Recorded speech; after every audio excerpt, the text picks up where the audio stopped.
fait, c'est le seul bâtiment de la place qui est original.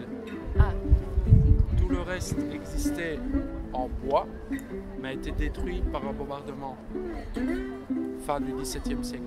ok. Les Français voulaient prendre la ville, ils ont bombardé et ça, on a détruit tout ce qu'il y avait autour. Ça, c'est le seul édifice qui est original. Ils n'ont pas touché celui-là.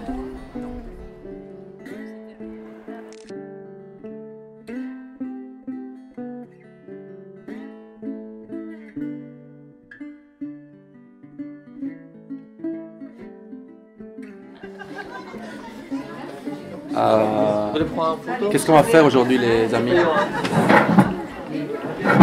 Ahmed, qu'est-ce qu'on va faire cet après-midi? Ouais. On va au Parlement. On va au Parlement belge. Européen. Ah, Parlement européen. Ok. Et qu'est-ce qu'on va... On va rencontrer quelqu'un? Oui, on a un rendez-vous. Un député qui s'appelle Tarabella. Marc Tarabella.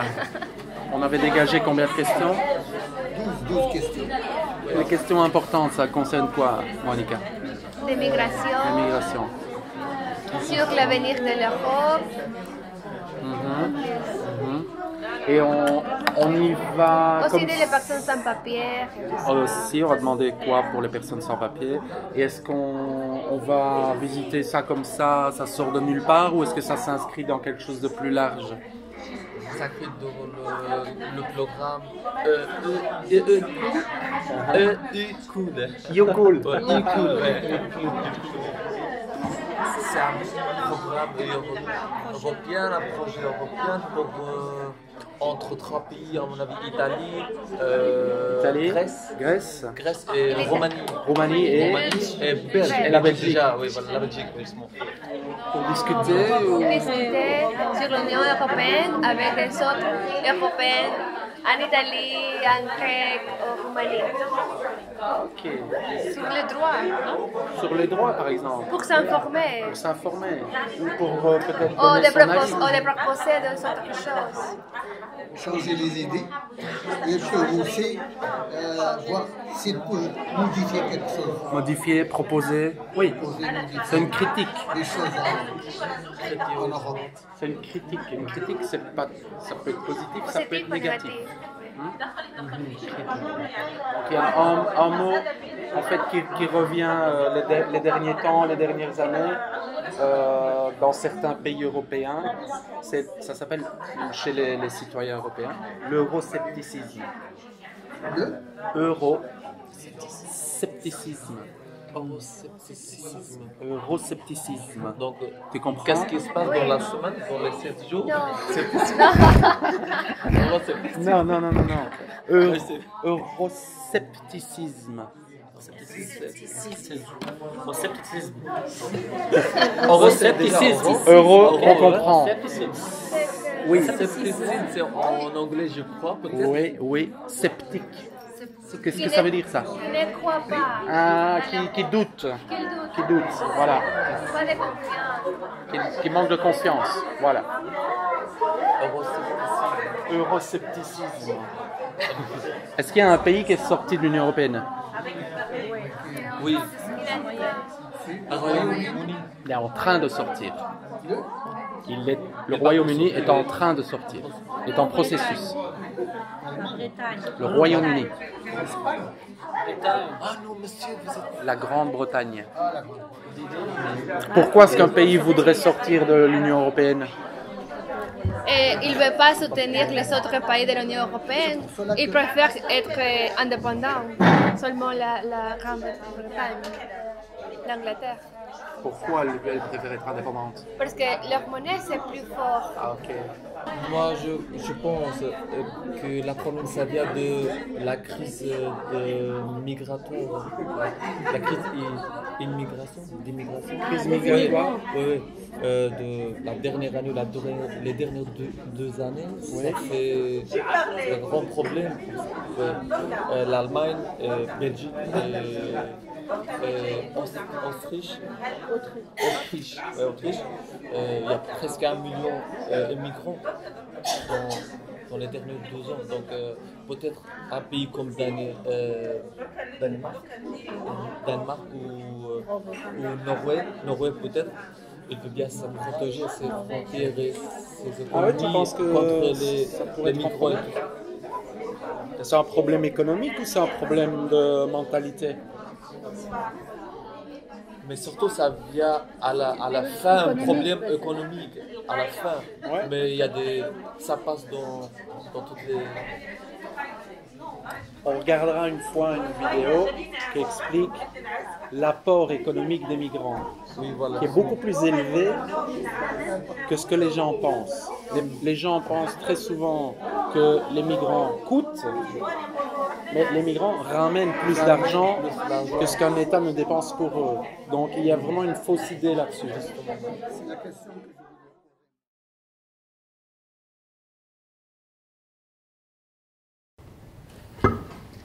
Qui commence? oui, c'est là. Oui. Dites qui vous êtes et à la limite votre pays d'origine. Parce que Je suis Youssef Ozan, d'origine syrienne. Oui. Donc c'est la première question pour moi. Qu'est-ce que l'Europe envisage vis-à-vis des migrants et des sans-papiers? Eh bien, la question que tu me poses me permet de dire qu'à un moment donné, quand on tape sur l'Europe et qu'on dit « Ah, l'Europe, que fait l'Europe? Elle fait rien. Que fait... » Dans ce cas-ci, je pense que la solution qui aurait été sans doute la meilleure est venue du niveau européen. Elle est venue par M. Juncker, le président de la Commission, et Mme Mogherini, la haute responsable des relations extérieures, ont proposé une solution d'accueil solidaire. C'est-à-dire que les pays devaient accueillir les candidats à la migration, notamment venant de Syrie, parce qu'on sait la situation dramatique qui a été vécue. C'était une solution solidaire, de dire que chaque pays peut accueillir une partie des candidats qui fuient finalement la guerre. Ce sont quand même des gens qui ont fui leur pays, pas par plaisir, parce qu'ils étaient menacés de mort, leur village ou leur zone. Et donc, c'est de dire que chaque pays fait une part du travail en accueillant, en fonction de sa grandeur, de l'effort qu'il avait déjà fait auparavant, de sa capacité économique, une partie des migrants. Ça, c'est les pays qui n'en ont pas voulu. Alors c'est vrai qu'il y a eu la Hongrie, puis la Slovaquie, puis mais la France n'a pas non plus joué son rôle correctement. Et donc finalement, la Belgique aujourd'hui est aussi assez honteuse de ce point de vue-là. J'étais hier à la manifestation à Bruxelles, par exemple, parce qu'à un moment donné, venir empêcher les citoyens d'être solidaires avec des gens qui n'ont pas la même fortune qu'eux, je vais dire, ou la même chance de vivre dans un pays qui est plutôt pacifié, c'est quand même particulier. Et donc, ce sont les gouvernements qui n'ont pas su se mettre d'accord sur l'effort à faire. Et malheureusement, il a fallu faire un accord avec la Turquie. Je dis malheureusement parce que ça veut dire qu'on n'a pas été capable, nous, d'englober le flot de migrants ou de candidats migrants qui fouillaient la situation difficile dans leur pays. L'Allemagne a joué son rôle. La Suède a joué son rôle correctement. Il n'y en a pas beaucoup de pays comme ça. Et l'Allemagne, il faut saluer Mme Merkel, moi je le dis parce que ce n'est pas quelqu'un de mon obédience politique, mais elle a joué son rôle, elle a plutôt bien fait. D'ailleurs, elle a eu des difficultés en Allemagne après avoir fait ça.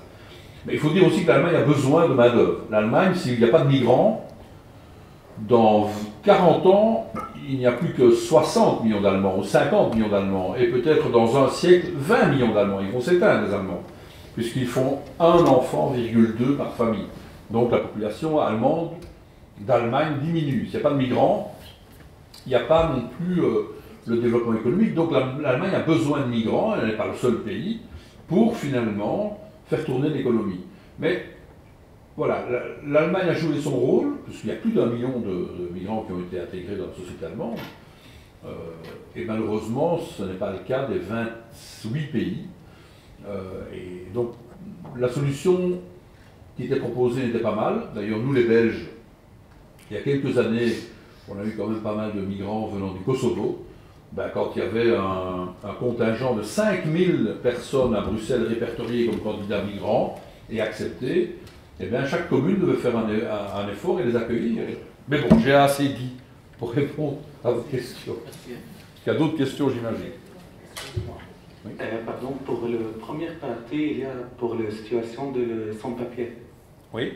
Oui, pouvez dire quelque chose? J'ai peut-être été un peu rapide là-dessus, mais c'est vrai qu'à un moment, aujourd'hui, le problème qui existe, c'est qu'on ne statue pas rapidement. Et je pense que quelqu'un qui n'a pas de papier, il peut avoir plusieurs raisons. Mais bon, mais s'il est reconnu officiellement comme ayant quitté un pays en guerre et qu'il est menacé, je pense très clairement que la Convention de Genève, etc., il doit y avoir la reconnaissance d'un statut, et puis après, l'accueil.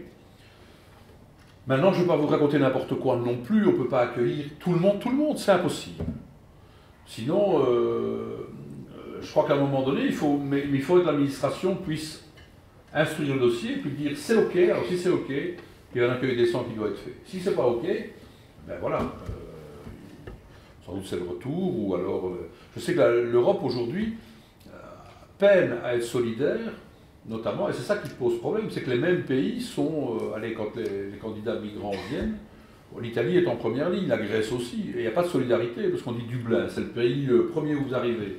On a plus de chances d'arriver à Lampedusa, quand on y arrive et qu'on n'est pas mort dans la Méditerranée, que, évidemment, d'arriver au Groenland. Et donc, forcément, il y a une géographie qui fait que ça devrait être plus solidaire, devrait y avoir plus de solidarité entre les différents pays, qui ferait en sorte que probablement l'accueil se ferait mieux. Aujourd'hui, il ne se fait pas bien, à part, je le répète, l'Allemagne qui a pleinement joué son rôle, la Suède, je pense aussi. Après, on tire l'échelle, hein. Il n'y a aucun pays qui a joué correctement son rôle. Oui. Monsieur le député, vous savez que l'immigration est un lourd fardeau pour l'Europe. Des milliers de personnes qui viennent chaque année, de différents pays moins bien lotis. Pourquoi l'Union européenne ne fait pas pression sur leurs dirigeants, pour donner une meilleure vie à leurs citoyens? C'est la seule solution pour stopper et arrêter la migration. Oui, je comprends ce que vous dites et la question que vous me posez, mais l'Europe, ce n'est pas non plus un magicien qui a une baguette magique et qui peut dire dans différents pays. Malheureusement, elle a soutenu des dictatures. Les États-Unis, encore plus que nous, soutiennent des dictateurs qui ne sont pas des gens qui partagent ni le pouvoir. Et puis, dans ces pays, il y a souvent une inégalité qui fait que la société n'est pas soutenable. Aujourd'hui, les inégalités, elles augmentent dans le monde. Donc le monde n'est pas sur une voie souhaitable, parce que qu'il y ait des inégalités dans la société, ben ça existe à la naissance, c'est vrai. Il faut juste qu'elles soient supportables et que chaque citoyen puisse se faire un projet de vie, avoir l'aspiration, aspirer à une vie décente et puisse éventuellement, forcément, l'atteindre. Ce n'est pas le cas. Donc ça, d'une part. D'un autre côté, ce serait bien aussi, vous savez, ici aussi, en Europe, il y a eu des régimes totalitaires il y a très longtemps, et qu'à un moment donné, il y a eu une émergence politique, puis on a construit la démocratie, puis qui a été menacée, et puis qui est restée, et puis qui a finalement, sous l'impulsion de partis plus progressistes, comme le Parti ouvrier belge en Belgique, le Parti socialiste, puis alors, il y a eu une émancipation des droits, le fait que les gens aient droit à avoir 8 jours de congés payés. La semaine de congés payés, c'était la journée des 8 heures, c'est en 1921, il y a presque un siècle. Ça a peu changé depuis, on a toujours à peu près la journée des 8 heures. La semaine de congés payés, et donc il y a eu un mieux-être, mais ça ne s'est pas fait tout seul, ce n'est pas un cadeau qu'on a fait aux gens, il a fallu se battre pour ça. Il y a des gens qui sont descendus à la rue, qui ont fait grève, qui ont été exclus de leur entreprise, et donc je pense aussi que quelque part, le destin des peuples, c'est aussi à un moment donné, je ne suis pas nécessairement marxiste, hein, mais la révolution, à certains endroits, je trouve que ça aurait du bon. La révolte, la révolution, le changement, et malheureusement, aujourd'hui, on se rend compte que ça n'arrive pas très souvent. Quand je vois la manière dont évoluent certains pays, allez, et pourtant c'est possible. Je vais sans doute faire des gens, je vais sans doute vexer, mais moi je parle franc. Il y a un dirigeant africain pour lequel j'ai du respect. C'est Paul Kagame, un pays où il y a eu un génocide, où les gens sont entretués. 20 ans après, ce type il peut solliciter un 3e mandat. Ben je dis, lui il a raison. Il a fait de son pays un pays où économiquement, il y a une évolution, il y a une stabilisation. Alors on me dit oui, c'est un dictateur. Oui, mais c'est un dictateur, mais pour moi c'est un despote éclairé. Au moins les gens, il y a un équipement là-bas, les gens vont à l'école, ils apprennent. Le Congo, c'est pas ça. Les dirigeants congolais, aujourd'hui, si je dois faire de l'ingérence dans la politique congolaise, moi qui n'ai jamais mis un pied au Congo, Kabila, il n'a vraiment pas le droit de se représenter. Quel est son bilan? Il s'est enrichi, ses amis s'enrichissent, mais il n'y a pas l'éducation, c'est nul. Il y a des gens qui ont faim. Au Congo, c'est quand même dramatique parce que c'est quand même un pays très riche. Alors on va dire que c'est les Européens qui exploitent. Oui, les sociétés, d'accord, mais peut-être faut-il que la révolution advienne au Congo. Je suis un défenseur de la mémoire de Patrice Lumumba, c'est pour ça qu'on l'a assassiné, c'est sans doute qu'il avait envie, lui, de changer un peu les choses. Mais à un moment donné, révolte en interne, c'est peut-être les femmes qui mèneront la révolte, hein, je le dis, il y a un public aussi féminin ici. L'avenir passera peut-être par une révolution faite par les femmes qui peut-être font en sorte que ce pays, qui a beaucoup de ressources, que ces ressources soient plus équitablement partagées et permettent à chaque Congolaise et Congolais de vivre décemment, on peut l'espérer. Donc, il faut aussi compter parfois sur soi-même et forcer les choses. Et pas toujours compter que l'intervention va venir de l'extérieur. Malheureusement, ça pourrait venir, mais aujourd'hui, les interventions que l'on a, et dans notre politique, et encore les accords de partenariat économique, sont une honte. Parce que ça ne sert que les intérêts des multinationales européennes, qui finalement gardent le joug, notamment sur l'Afrique, et qui, par exemple, quand on abandonne nos politiques de régulation du lait en Europe, on surproduit, les producteurs sont mal payés, on fait du lait en poudre, et on veut l'exporter dans d'autres marchés, notamment en Afrique. Et avec une main, on va tuer ce qu'on essaye d'aider avec l'autre, avec la politique du développement, on essaye de développer des coopératives de petits producteurs de lait. Ça n'a pas de sens, c'est une incohérence. Et donc, de fait, on a sans doute amélioré nos politiques au niveau européen pour aider à un changement. Ça, c'est vrai. Il y a une part de responsabilité européenne, comme vous sembliez le dire dans votre question. Ça, je partage. Mais pas que l'Europe. Merci. S'il vous plaît. Oui. Je m'appelle Sabrina, je suis algérienne. Oui. J'ai une question. Pourquoi les pays qui n'acceptent pas les migrants ne sont pas pénalisés? Parce qu'il n'y a pas une majorité de pays qui ont envie de les accueillir. J'ai parlé de l'Allemagne et de la Suède. La Belgique a aussi joué une partie de tour, mais aujourd'hui la Belgique a une politique détestable et en plus, plus elle est détestable, plus Franken est populaire. Il faut se rendre compte de ça. C'est très vicieux. Et donc aujourd'hui, la France, je le répète, n'a pas été exemplaire. La France, pourtant dirigée à l'époque par François Hollande, n'a pas été exemplaire non plus là-dessus. Calais, c'était quand même non. Des Britanniques, que dire des Britanniques bon, bref, on laisse d'ailleurs l'Italie toute seule en première ligne et la Grèce sans être solidaire. Et donc il n'y a pas de majorité de pays qui ont envie de faire changer les choses et de dire allez, prenons cette politique à bras-le-corps et soyons solidaires. Ce n'est pas que sur la politique des migrants, hein, c'est aussi sur toute une série d'autres politiques. On n'arrive pas à être cohérents ensemble. Si on parle d'énergie, on n'arrive pas à avoir une politique énergétique européenne qui vise à être un peu moins dépendant du gaz ou du pétrole. On ne le fait pas. Et donc, on a quand même pas mal de soucis de cohérence dans toute une série de politiques, mais notamment, et la plus criante, c'est celle de l'accueil des migrants.